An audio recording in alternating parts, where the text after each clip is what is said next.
নমস্কার বন্ধুরা, মনের মুকুর গল্প পাঠের আসরে আপনাদের সকলকে স্বাগত।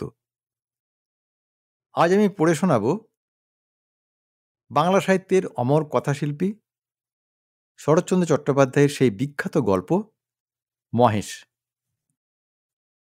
গ্রামের নাম কাশীপুর।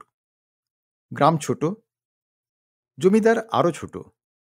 তবু দাপটে তাঁর প্রজারা টু শব্দটি করিতে পারে না, এমনই প্রতাপ। ছোট ছেলের জন্মতিথি পূজা। পূজা সারিয়া তর্করত্ন দ্বিপ্রহর বেলায় বাটি ফিরিতেছিলেন। বৈশাখ শেষ হইয়া আসে, কিন্তু মেঘের ছায়াটুকু কোথাও নাই। অনাবৃষ্টির আকাশ হইতে যেন আগুন ঝরিয়া পড়িতেছে। সম্মুখের দিগন্তজোড়া মাঠখানা জ্বলিয়া পুড়িয়া ফুটিফাটা হইয়া আছে, আর সেই লক্ষ্য ফাটল দিয়া ধরিত্রীর বুকে রক্ত নিরন্তর ধোঁয়া হইয়া উড়িয়া যাইতেছে। অগ্নিশিখার মতো তাহাদের সর্পিল ঊর্ধ্বগতির প্রতি চাহিয়া থাকিলে মাথা ঝিমঝিম করে, যেন নেশা লাগে। ইহারই সীমানায় পথের ধারে গফুরজোলার বাড়ি। তাহার মাটির প্রাচীর পড়িয়া গিয়া প্রাঙ্গণ আসিয়া পথে মিশিয়াছে, এবং অন্তঃপুরের লজ্জাসম্ভ্রম পথিকের করুণায় আত্মসমর্পণ করিয়া নিশ্চিন্ত হইয়াছে।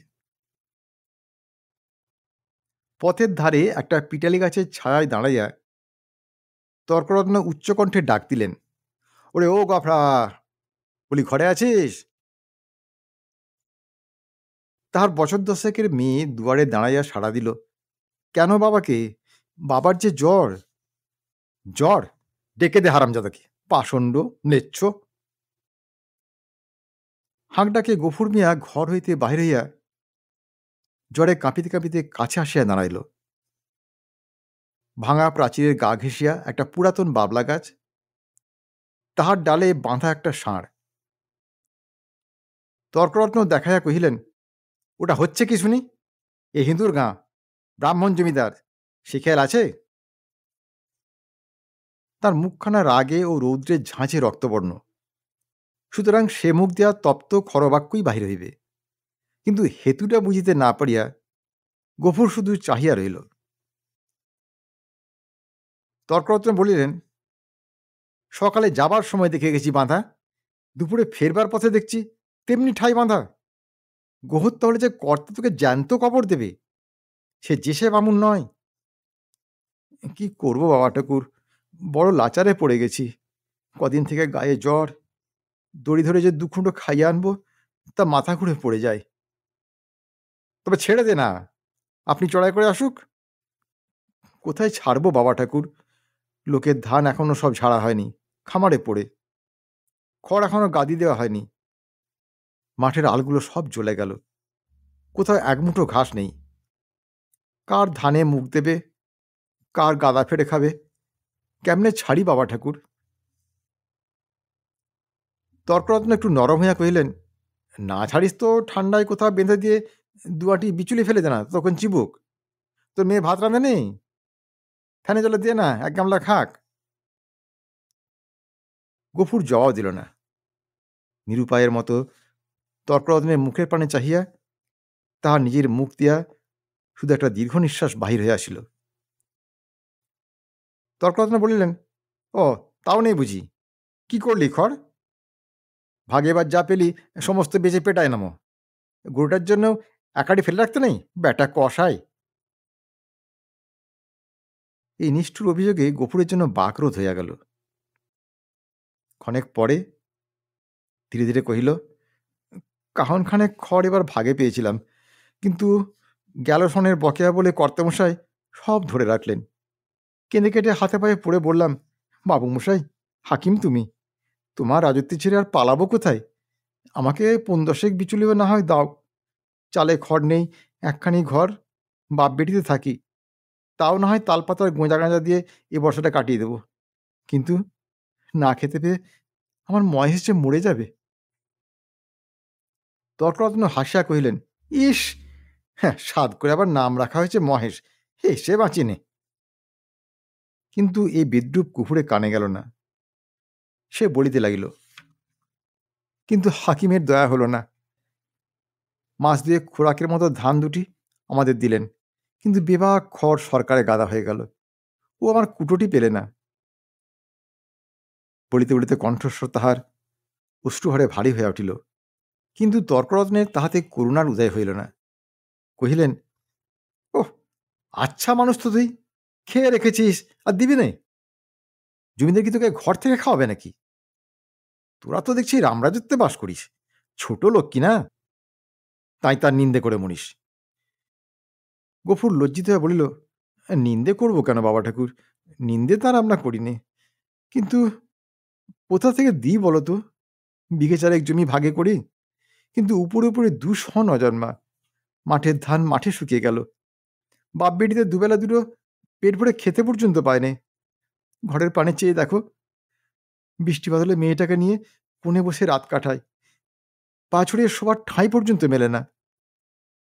মহেশকে একটিবার তাকিয়ে দেখো, 5 লাখ গোনা যাচ্ছে। দাও না ঠাকুর মশাই, কাহন 2 ধার, গরুটাকে 2 দিন পেট পুড়ে খেতে দিই। বলিতে বলিতেই সে ধপ করিয়া ব্রাহ্মণের পায়ের কাছে বসিয়া পড়িল। তর্করত্ন তীরবৎ 2 পা পিছাইয়া গিয়া কহিলেন, আমর, ছুঁয়ে ফেলবি নাকি? না বাবা ঠাকুর, ছোবো কেন, ছোবো না, কিন্তু দাও এবার আমাকে কাহন 2 খড়। তোমার 4-4টে গাদা সেদিন দেখে এসছি, এই কটে দিলে তুমি টেরও পাবে না। আমরা না খেয়ে মরি, খেতে নেই, কিন্তু ও আমার অবলা জীব, কথা বলতে পারে না, শুধু চেয়ে থাকে আর চোখ দিয়ে জল পড়ে। তর্করত্ন কহিলেন, ধার নিবি, শুধবি কি করে শুনি? গফুর আশান্বিত হইয়া ব্যগ্রস্বরে বলে উঠিল, যেমন করে পারি শুধবো বাবা ঠাকুর, তোমাকে ফাঁকি দেব না।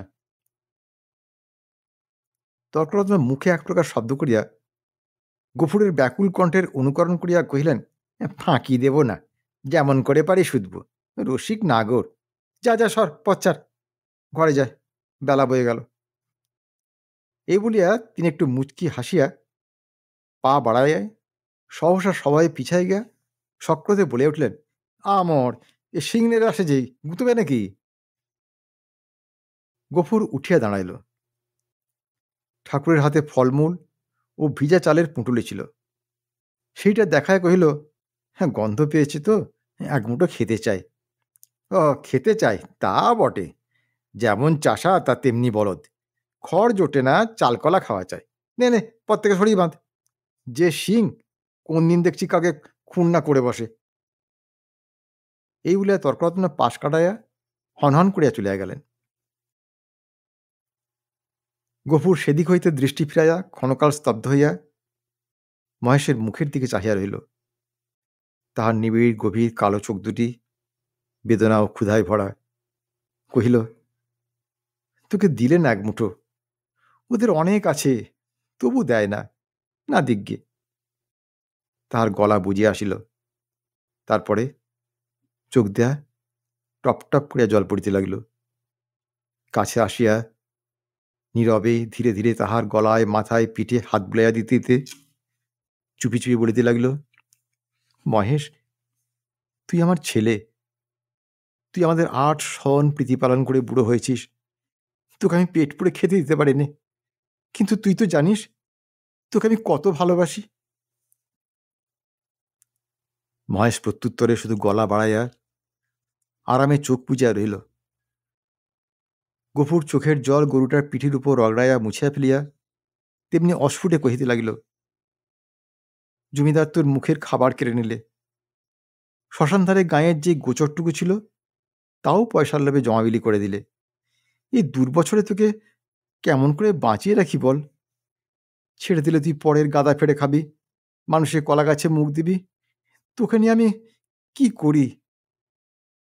গায়ে আর তোর জোর নেই, দেশের কেউ তোকে চায় না, লোকে বলে তোকে গোহাটায় বেচে ফেলতে।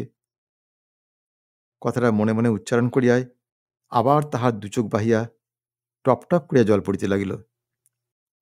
হাত দিয়া মুছিয়া ফেলিয়া গফুর একবার এদিকে ওদিকে চাহিল। তারপরে ভাঙা ঘরের পিছন হইতে কতকটা পুরনো বিবর্ণ খড় আনিয়া মহেশের মুখের কাছে রাখিয়া দিয়া আস্তে আস্তে কহিল, নে, শিগগির করে একটু খেয়ে নে বাবা, দেরি হলে আবার। বাবা, কেন মা? ভাত খাবো, এসো। এই বলিয়া আমিনা ঘর হইতে দুয়ারে আসিয়া দাঁড়াইল। এক মুহূর্ত চাহিয়া থাকিয়া কহিল, মহেশকে আবার চাল ফেড়ে খড় দিয়েছ বাবা? ঠিক এই ভয় সে করিতেছিল। লজ্জিত হইয়া বলিল, পুরনো পচা খড় মা, আপনিই ঝরে যাচ্ছিল। আমি যে ভেতর থেকে শুনতে পেলাম বাবা, তুমি টেনে বার করছো। না মা, ঠিক টেনে নয় বটে, কিন্তু দেয়ালটা যে পড়ে যাবে বাবা। গফুর চুপ করিয়া রহিল। একটিমাত্র ঘর ছাড়া যে আর সবই গেছে, এবং এমন ধারা করিলে আগামী বর্ষায় ইহাও টিকিবে না, এ কথা তাহার নিজের চেয়ে আর কে বেশি জানে। অথচ এ উপায় বা কটা দিন চলে? মেয়ে কহিল, হাত ধুয়ে ভাত খাবে এসো বাবা, আমি বেড়ে দিয়েছি। গফুর কহিল, ফ্যানটুকু দিয়ে তো মা, একেবারে খাইয়ে দিয়ে যাই। ফ্যান যে আজ নেই বাবা, হাঁড়িতেই মরে গেছে। নেই? গফুর নীরব হইয়া রহিল। দুঃখের দিনে এটুকু যে নষ্ট করা যায় না, এই 10 বছরের মেয়েটাও তাহা বুঝিয়াছে। হাত ধুইয়া সে ঘরের মধ্যে গিয়া দাঁড়াইল। একটা পিতলের থালায় পিতার সাকান্ন সাজাইয়া দিয়া কন্যা নিজের জন্য একখানি মাটির সানকিতে ভাত বাড়িয়া লইয়াছে। চাহিয়া চাহিয়া গফুর আস্তে আস্তে কহিল, আমিনা, আমার গায়ে যে আবার শীত করে মা, জ্বর গায়ে খাওয়া কি ভালো? আমিনা উদ্বিগ্ন মুখে কহিল, কিন্তু তখন যে বললে বড় খিদে পেয়েছে। তখন তখন হয়তো জ্বর ছিল না মা। তাহলে তুলে রেখে দিই, সাঁঝের বেলা খেও। গফুর মাথা নাড়িয়া বলিল, কিন্তু ঠান্ডা ভাত খেলে যে অসুখ বাড়বে আমিনা। আমিনা কহিল, তবে? গফুর কত কি যেন চিন্তা করিয়া হঠাৎই এই সমস্যার মীমাংসা করিয়া ফেলিল। কহিল, এক কাজ কর না মা, মহেশকে না হয় ধরে দিয়াই, তখন রাতের বেলা আমাকে এক মুঠো ফুটিয়ে দিতে পারবি না মা? প্রত্যুত্তরে আমিনা মুখ তুলিয়া ক্ষণকাল চুপ করিয়া পিতার মুখের প্রতি চাহিয়া রহিল। তারপরে মাথা নিচু করিয়া ধীরে ধীরে ঘাড় নাড়িয়া কহিল, পারবো বাবা। গফুরের মুখ রাঙা হইয়া উঠিল। পিতা ও কন্যার মাঝখানে এই যে একটুখানি ছলনার অভিনয় হইয়া গেল, তাহা এই দুই প্রাণী ছাড়া আরও একজন বোধ করি অন্তরিক্ষে থাকিয়া লক্ষ্য করিলেন। 5-7 দিন পরে একদিন পীড়িত গফুর চিন্তিত মুখে দাওয়ায় বসিয়াছিল। তাহার মহেশ কাল হইতে এখন পর্যন্ত ঘরে ফিরে নাই। নিজে সে শক্তিহীন, তাই আমিনা সকাল হইতে সর্বত্র খুঁজিয়া বেড়াইতেছে। পড়ন্ত বেলায় সে ফিরিয়া আসিয়া বলিল, শুনেছ বাবা, মানিক ঘোষেরা মহেশকে আমাদের থানায় দিয়েছে। গফুর কহিল, দূর পাগলি। হ্যাঁ বাবা, সত্যি। তাদের চাকর বললে, তোর বাপকে বলগে যা দরিয়াপুরের খোঁয়ারে খুঁজতে। কেন, কি করেছিল সে? তাদের বাগানে ঢুকে গাছপালা নষ্ট করেছে বাবা। গফুর স্তব্ধ হইয়া বসিয়া রহিল। মহেশের সম্বন্ধে সে মনে মনে বহু প্রকার দুর্ঘটনা কল্পনা করেছিল, কিন্তু এই আশঙ্কা ছিল না। সে যেমন নিরীহ তেমনি গরিব, সুতরাং প্রতিবেশী কেহ তাহাকে এত বড় শাস্তি দিতে পারে এ ভয় তাহার হয় নাই। বিশেষত মানিক ঘোষ, গো ব্রাহ্মণে ভক্তি তাহার এ অঞ্চলে বিখ্যাত। মেয়ে কহিল, বেলা যে পড়ে এলো বাবা, মহেশকে আনতে যাবে না? গফুর বলিল, না। কিন্তু তারা যে বললে 3 দিন হলেই পুলিশের লোক তাকে গোহাটায় বেচে ফেলবে। গফুর কহিল, ফেলুক গে। গোহাটা বস্তুটা যে ঠিক কি আমি না তাহা জানিত না, কিন্তু মহেশের সম্পর্কে ইহার উল্লেখ মাত্রেই তাহার পিতা যে কিরূপ বিচলিত হইয়া উঠিত ইহা সে বহুবার লক্ষ্য করিয়াছে। কিন্তু আজ সে আর কোনো কথা না কহিয়া আস্তে আস্তে চলিয়া গেল। রাত্রের অন্ধকারে লুকাইয়া গফুর বংশীর দোকানে আসিয়া কহিল, খুড়ো, একটু টাকা দিতে হবে যে। এ বলিয়া সে তাহার পিতলের থালাটি বসিবার মাচার নিচে রাখিয়া দিল। এই বস্তুটির ওজন ইত্যাদি বংশীর সুপরিচিত। বছর দুয়ের মধ্যে সে বার পাঁচেক ইহাকে বন্ধক রাখিয়া একটি করে টাকা দিয়াছে, অতএব আজও আপত্তি করিল না। পরদিন যথাস্থানে আবার মহেশকে দেখা গেল। সেই বাবলাতলা, সেই দড়ি, সেই খুঁটা, সেই তৃণহীন শূন্য আধার, সেই ক্ষুধাতুর কালো চোখের সজল উৎসুক দৃষ্টি। একজন বুড়া গোছের মুসলমান তাকে অত্যন্ত তীব্র চক্ষু দিয়া পর্যবেক্ষণ করিতেছিল। অদূরে একধারে দুই হাঁটু জড়ো করিয়া গফুর মিয়া চুপ করিয়া বসিয়াছিল। পরীক্ষা শেষ করিয়া বুড়া চাদরের খুঁট হইতে একখানি 10 টাকার নোট বাহির করিয়া তাহার ভাঁজ খুলিয়া বারবার মসৃণ করিয়া লইয়া তাহার কাছে গিয়া কহিল, আর ভাঙব না, এই পুরোপুরি দিলাম, নাও। গফুর হাত বাড়াইয়া গ্রহণ করিয়া তেমনি নিঃশব্দেই বসিয়া রহিল। যে দুইজন লোক সঙ্গে আসিয়াছিল তাহারা গরুর দড়ি খুলিবার উদ্যোগ করিতেই কিন্তু সে অকস্মাৎ সোজা হইয়া উঠিয়া দাঁড়াইয়া উদ্ধত কণ্ঠে বলিয়া উঠিল, দড়িতে হাত দিও না বলছি, খবরদার বলছি, ভালো হবে না। তাহারা চমকিয়া গেল। বুড়া আশ্চর্য হইয়া কহিল, কেন? গফুর তেমনি রাগিয়া জবাব দিল, কেন আবার কি? আমার জিনিস, আমি বেচব না, আমার খুশি। এই বলিয়া সে নোটখানা ছুঁড়িয়া ফেলিয়া দিল। তাহারা কহিল, কাল পথে আসতে বায়না নিলে যে? এই নাও না, তোমাদের বায়না ফিরিয়ে নাও। এই বলিয়া সে ট্যাঁক হইতে 2 টাকা বাহির করিয়া ঝাঁত করিয়া ফেলিয়া দিল। একটা কলহ বাঁধিবার উপক্রম হয় দেখিয়া বুড়া হাসিয়া ধীরভাবে কহিল, ও চাপ দিয়া 2 টাকা বেশি নেবে, এই তো? দাও হে, পানি খেতে ওর মেয়ের হাতে 2 টাকা দাও, কেমন? এ না? না, কিন্তু এর বেশি কেউ একটা আদলা দেবে না, তা জানো তো?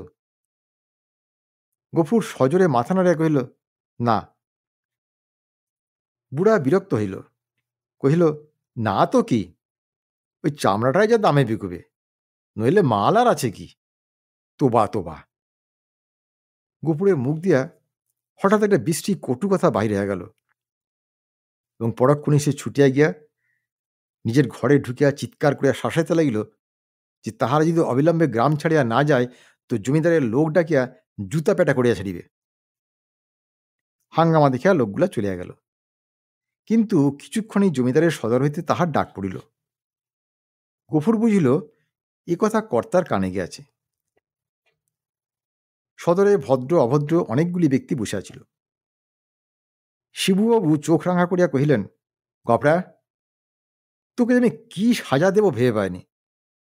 কোথায় বাস করে আছিস জানিস? গফুর হাত জোর করিয়া কহিল, জানি, আমরা খেতে পাইনি, নইলে আজ আপনি যা জরিমানা করতেন আমি না করতাম না। সকলেই বিস্মিত হইল। এই লোকটাকে জেদি এবং বদমেজ বলিয়া তাহারা জানিত। সে কাঁদো কাঁদো হয়ে কহিল, এমন কাজ আর কখনো করব না কর্তা। এই বলিয়া সে নিজের 2 হাত দিয়া নিজের 2 কান মলিল এবং প্রাঙ্গণের একদিক হইতে আরেক দিক পর্যন্ত নাক্ষর দিয়া উঠিয়া দাঁড়াইল। শিবুবাবু সদয় কণ্ঠে কহিলেন, আচ্ছা আচ্ছা, যা যা, হয়েছে, আর কখন এসব মতিবুদ্ধি করিস নে। বিবরণ শুনিয়া সকলেই কণ্টকিত হয়ে উঠিলেন এবং এ মহাপাতক যে শুধু কর্তার পুণ্যপ্রভাবে ও শাসন ভয়ে নিবারিত হইয়াছে সে বিষয়ে কাহারও সংশয় মাত্র রহিল না। তর্করত্ন উপস্থিত ছিলেন। তিনি গো শব্দের শাস্ত্রীয় ব্যাখ্যা করিলেন এবং যে জন্য এই ধর্মজ্ঞানহীন ম্লেচ্ছ জাতিকে গ্রামের ত্রিসীমানায় বসবাস করিতে দেওয়া নিষিদ্ধ তাহা প্রকাশ করিয়া সকলের জ্ঞান নেত্র বিকশিত করিয়া দিলেন। গফুর একটা কথার জবাব দিল না। যথার্থ প্রাপ্য মনে করিয়া অপমান ও সকল তিরস্কার সবিনয়ে মাথা পাতিয়া লইয়া প্রসন্ন চিত্তে ঘরে ফিরে আসিল। প্রতিবেশীদের গৃহ হইতে ফ্যান চাহিয়া আনিয়া মহেশকে খাওয়াইল এবং তাহার গায়ে, মাথায় ও শিঙে বারংবার হাত বুলাইয়া অস্ফুটে কত কথাই বলিতে লাগিল। জ্যৈষ্ঠ শেষ হইয়া আসিল। রুদ্রের যে মূর্তি একদিন শেষ বৈশাখে আত্মপ্রকাশ করিয়াছিল সে যে কত ভীষণ, কত বড় কঠোর হইয়া উঠিতে পারে তা আজিকার আকাশের প্রতি না চাহিলে উপলব্ধি করাই যায় না। কোথাও যেন করুণার আভাস পর্যন্ত নাই। কখনো এ রূপের লেশমাত্র পরিবর্তন হইতে পারে, আবার কোনোদিন এ আকাশ মেঘভারে স্নিগ্ধ সজল হইয়া দেখা দিতে পারে। আজ একথা ভাবিতেও যেন ভয় হয়। মনে হয় সমস্ত প্রজ্বলিত নভস্থল ব্যাপিয়া যে অগ্নি অহরহ ঝরিতেছে, ইহার অন্ত নাই, সমাপ্তি নাই। সমস্ত নিঃশেষে দগ্ধ হইয়া না গেলে ইহার থামিবে না। এমনি দিনে দ্বীপ্রহর বেলায় গফুর ঘরে ফিরিয়া আসিল। পরের দ্বারে জন্মজুর খাটা তাহার অভ্যাস নয়, এবং মাত্র দিন 4-5 তাহার জ্বর থামিয়াছে, কিন্তু দেহ যেমন দুর্বল তেমনি শ্রান্ত। তবুও আজ সে কাজের সন্ধানে বাহির হইয়াছিল, কিন্তু এই প্রচণ্ড রৌদ্র কেবল তাহার মাথার উপর দিয়া গিয়াছে, আর কোনো ফল হয় নাই। ক্ষুধায়, পিপাসায় ও ক্লান্তিতে সে প্রায় অন্ধকার দেখিতেছিল। প্রাঙ্গণে দাঁড়াইয়া ডাক দিল, আমিনা, ভাত হয়েছে রে। মেয়ে ঘর হইতে আস্তে আস্তে বাহির হইয়া নিরুত্তরে খুঁটি ধরিয়া দাঁড়াইল। জবাব না পাইয়া গফুর চেঁচাইয়া কহিল, হয়েছে ভাত? কি বললি, হয়নি? কেন শুনি? চাল নেই যে বাবা। চাল নেই? তা সকাল আমাকে বলিসনি কেন? তোমাকে রাত্রিরে যে বলেছিলুম। গফুর মুখ ভেঙাইয়া তাহার কণ্ঠস্বর অনুকরণ করিয়া কহিল, রাত্রিরে যে বলেছিলুম। রাত্রে বললে কারো মনে থাকে? নিজের কর্কশ কণ্ঠে ক্রোধ তাহার দ্বিগুণ বাড়িয়া গেল।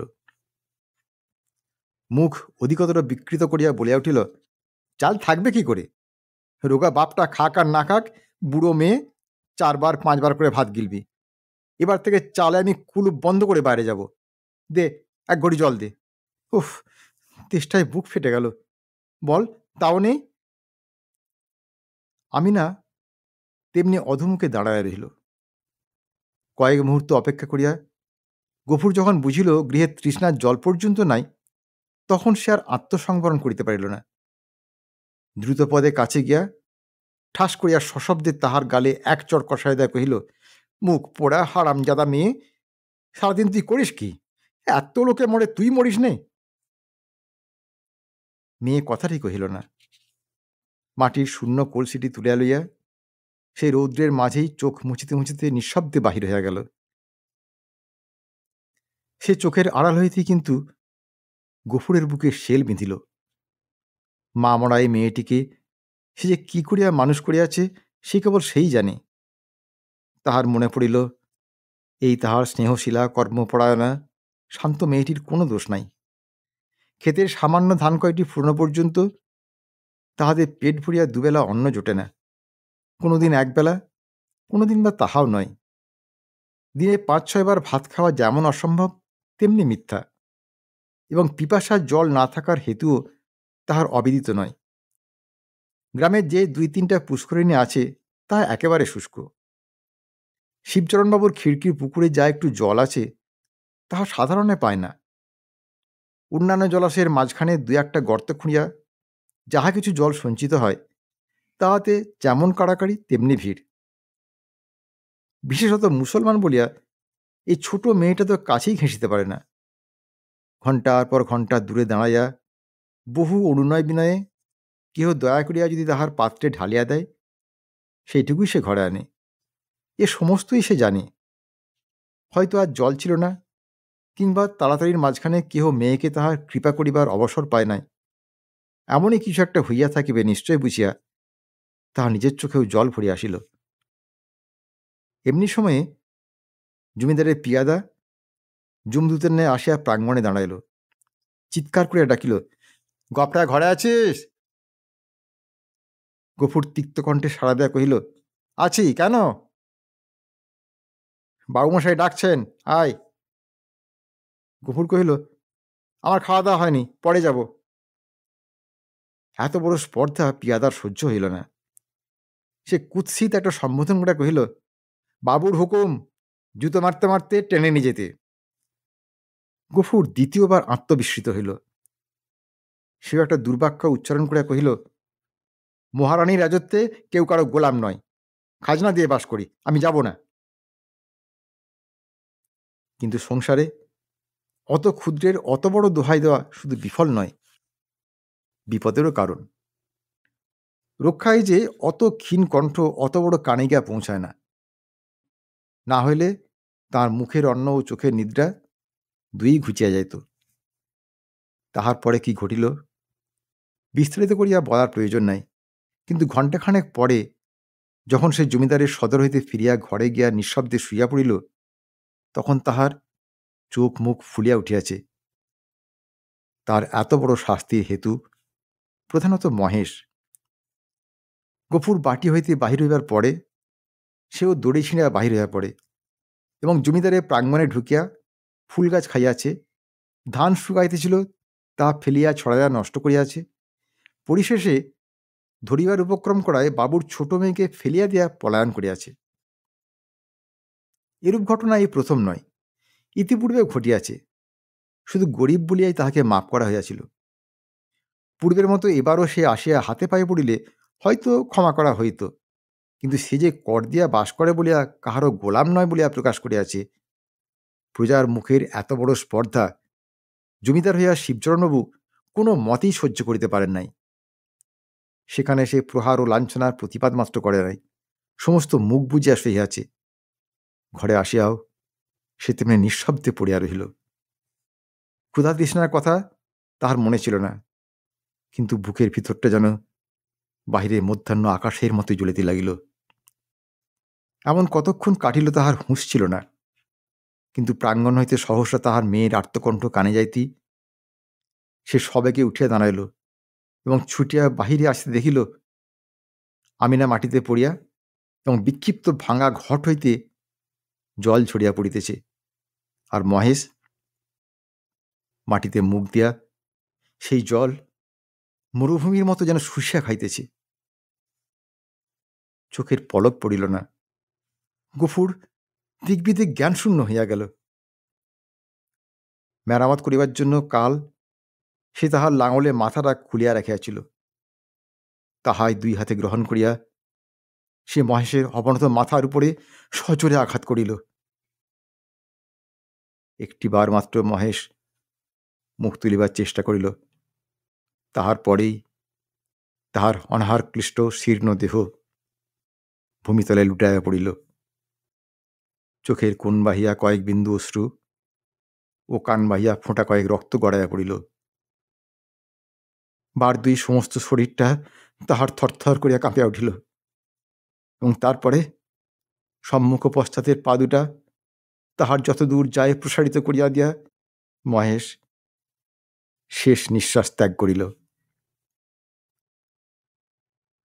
আমিনা কান্দিয়া উঠে বলিল, কি করলে বাবা, আমাদের মহেশ যে মরে গেল। গফুর নড়িল না, জবাব দিল না, শুধু নির্নিমেষ চক্ষে আর একজোড়া নিমেষহীন গভীর কালো চক্ষের পানে চাহিয়া পাথরের মতো নিশ্চল হইয়া রহিল।